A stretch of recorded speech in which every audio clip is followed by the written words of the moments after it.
কেনা মাছ আর ধরার মাছ এই দুটার মধ্যে পার্থক্য কী জানেন? কেনা মাছ তো আপনি বাজারে গেলেন, দাম করলেন, নিয়ে আসলেন। আর ধরা মাছ আপনি জাল দিয়ে জাল ফেলে সুন্দর করে ধরলেন, এগুলো নিয়ে আসলেন একদম তাজা। তো এগুলো কিন্তু দেখতেও ভালো লাগে আর খেতেও অন্যরকম স্বাদ লাগে। তো যাই হোক, আজকে চাহাতে বাবা ভোর ৪টায় বাসা থেকে বের হইছে মাছ ধরার জন্য।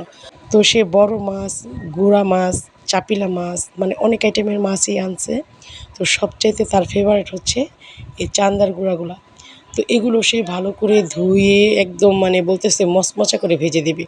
তো আমি তো এই প্রথম এগুলোকে কীভাবে রান্না করতে হয় জানি না, ভাজতে হয়। তো তার পরামর্শ অনুযায়ী আজকে ভেজে নিলাম। সত্যি কথা বলতে এগুলো এত সুস্বাদু ছিল, বলার মতো না। আমি প্রথমবারই ট্রাই করলাম একদম তার রেসিপিতে।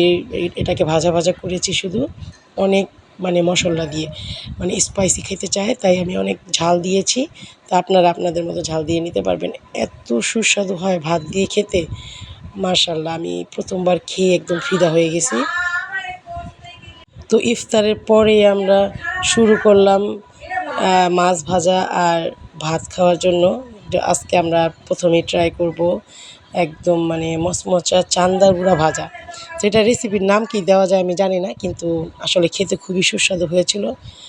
একদম মনটা ভরে গিয়েছিল। তো চাঁদের বাবা তো খেয়ে খুবই খুশি, আলহামদুলিল্লাহ। তার মন মতো নাকি হয়েছে।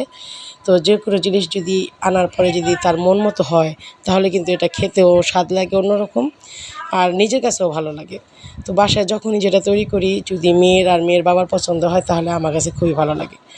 তো যাই হোক, এখন তার পছন্দ মতো বানিয়ে দিলাম। ইনশাআল্লাহ নেক্সট টাইম আবার তৈরি করব, আমার কাছে এত ভালো লেগেছে।